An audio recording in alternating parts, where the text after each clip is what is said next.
عمرك فضلت تجري ورا السعادة ومع ذلك حسيت إنك أتعب من الأول؟ يمكن عشان طول الوقت بتحاول ترضي الناس أو بتجري ورا أحلام مش بتاعتك أصلا. النهاردة هنتكلم عن كتاب بيعمل دوشة في كل حتة، كتاب بيخليك تفكر بطريقة غير اللي اتعودنا عليها في كتب التنمية البشرية. الكتاب ده اسمه فن اللامبالاة لمارك مانسون. الكاتب هنا بيقولك مش لازم تعيش عمرك كله بتجري ورا انك تكون مبسوط 24 ساعة، ولا لازم تبقى سوبرمان اللي محدش زيه. بالعكس، هو شايف ان الجري الدايم عشان تبقى مبسوط او مميز بيخليك اتعب واقل رضا عن نفسك. مانسون بيدعوك تبص للحياة بواقعية.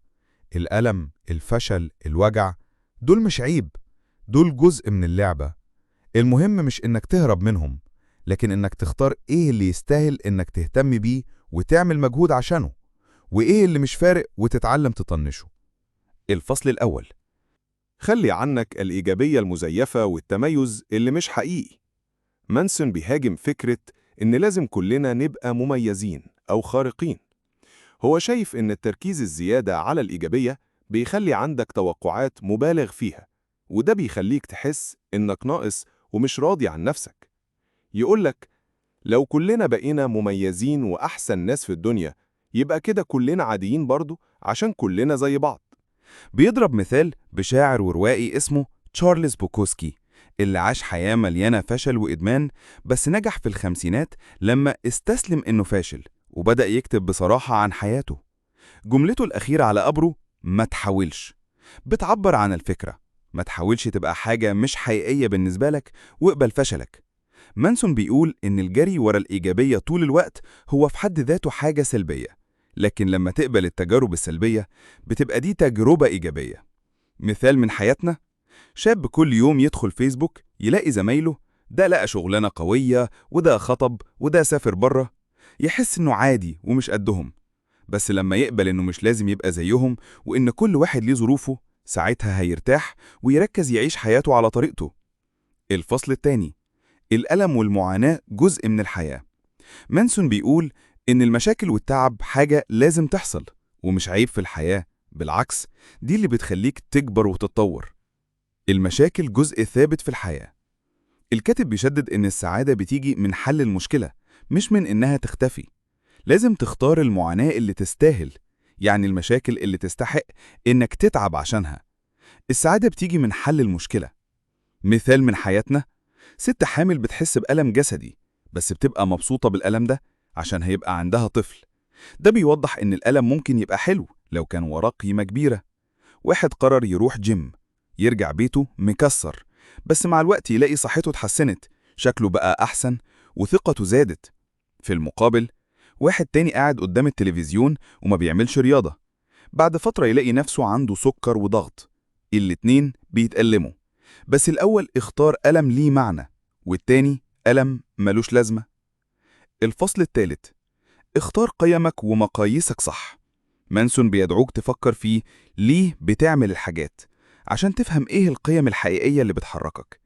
لازم تبقى حذر من المقاييس الغلط اللي ممكن تخليك تحكم على نفسك غلط، زي انك تقيس الصداقة بعدد الرسائل أو النجاح بالفلوس بس. مثال من حياتنا: بنت بتحكم على صداقتها بصاحبتها على أساس كام رسالة بعتوا لبعض. لو ما كلمتهاش يومين تحس إنها مش بتحبها، لكن الحقيقة إن الصداقة الحقيقية بتبان في وقت الجد، مش في عدد الرسائل على الواتساب. الفصل الرابع: المسؤولية واللوم. مانسون بيفرق بين حاجتين مهمين: اللوم والمسؤولية. اللوم بيبص للي حصل في الماضي ومين الغلطان، لكن المسؤولية هي عن الخيارات اللي بنعملها دلوقتي وإزاي بنتعامل مع الظروف.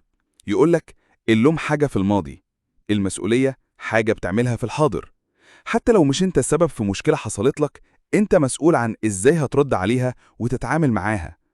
لما تتحمل المسؤولية، ده بيديك القوة انك تغير حاجات في حياتك. مانسون بيحذر من عقلية الضحية، يعني لما تلقي اللوم على الناس أو الظروف وتفضل قاعد مكانك من غير ما تحل المشكلة، ده بيخليك عايش في دوامة من اليأس.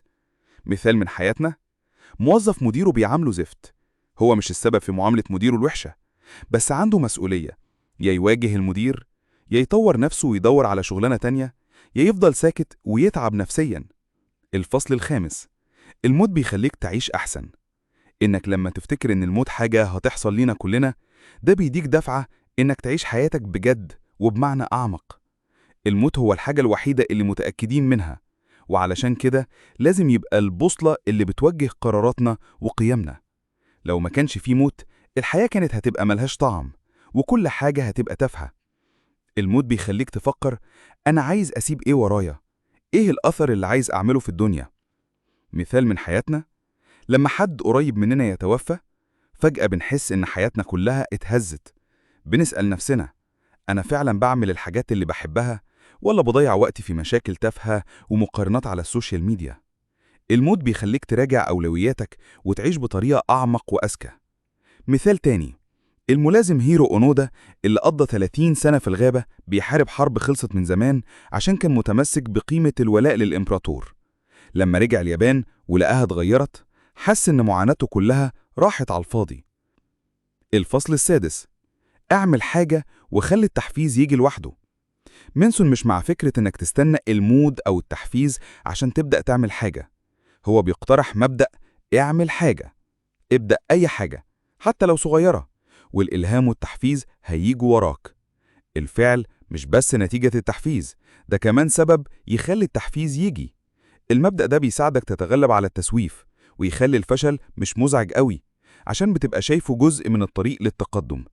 مثال من حياتنا، طالب مستني يبقى في المود بتاع المذاكرة قبل الامتحان. لو فضل مستني، المود مش هيجي، بس لو فتح الكتاب وذاكر صفحة واحدة، فجأة هيلاقي نفسه دخل في المود وبيذاكر بالساعات. الفصل السابع، قول لأ وحدد أولوياتك. قول لأ حاجة مهمة جدا عشان تحافظ على وقتك وطاقتك. لما تقول لأ، انت بتحدد ايه المهم فعلا بالنسبة لك وبتحافظ على قيمك. الحدود الواضحة في العلاقات بتحميك وبتخلي الناس تحترمك، وبتمنع العلاقات السامة اللي كل واحد فيها بيحاول يحل مشاكل التاني أو يلومه. الثقة في العلاقات محتاجة إنك تقدر تقول لأ من غير ما تخاف. مثال من حياتنا، صاحبك عايزك تسهر معاه كل يوم لحد الفجر، وانت عندك شغل الصبح. لو قلت لأ، ممكن يزعل في الأول، بس مع الوقت هيحترم إنك عارف أولوياتك ومش بتمشي ورا أي حاجة على حساب نفسك. الفصل الثامن، الشك وعدم اليقين بيخلوك تكبر. مانسون بيدعوك تشكك دايما في أفكارك ومعتقداتك، وتعترف إنك مش عارف كل حاجة. اليقين الزيادة بيمنعك تتطور. مفيش حاجة أكيدة لما تحصل فعلا. لما تعترف إنك ممكن تكون غلطان، ده بيفتح لك باب تتعلم وتبقى أكتر تواضعا. مانسون بيحذر من قانون التجنب بتاعه. كل ما حاجة بتهدد هويتك بتحاول تتجنبها. ده بيحصل مع النجاح زي الفشل، يعني في ناس بتخاف من النجاح زي ما بتخاف من الفشل. مثال من حياتنا، واحد مقتنع إنه خبير في الكورة وما بيحبش حد يناقشه، بس لما يكتشف إن رأيه كان غلط بعد الماتش، بيحس إنه ضيع وقت في العناد بدل ما يتعلم حاجة جديدة. الخلاصة، فن اللامبالاة مش بس كتاب بيقولك طنش كل حاجة، بالعكس هو بيقولك اهتم بالحاجات اللي تستاهل وسيب الباقي. السعادة مش في إنك تهرب من المشاكل، السعادة في إنك تختار مشاكل تستاهل تتعب عشانها. اللي بيفرق بينك وبين غيرك مش إنك عندك مشاكل ولا لأ، لكن أنت اخترت معركة تستاهل ولا لأ. الوعي بالموت بيخليك تركز على المهم، المسؤولية بتديك قوة، والشك بيفتح لك باب التطور. ببساطة، ما تبقاش مهموم بكل حاجة، بس اهتم باللي يفرق بجد. لو عجبك الكلام، اعمل لايك واشترك، وقول لنا في الكومنت ايه الحاجة اللي شايف نفسك مديها أكتر من حجمها وحابب تبطل تهتم بيها من النهاردة. ونشوفكم على خير في فيديوهات جديدة، والسلام ختام.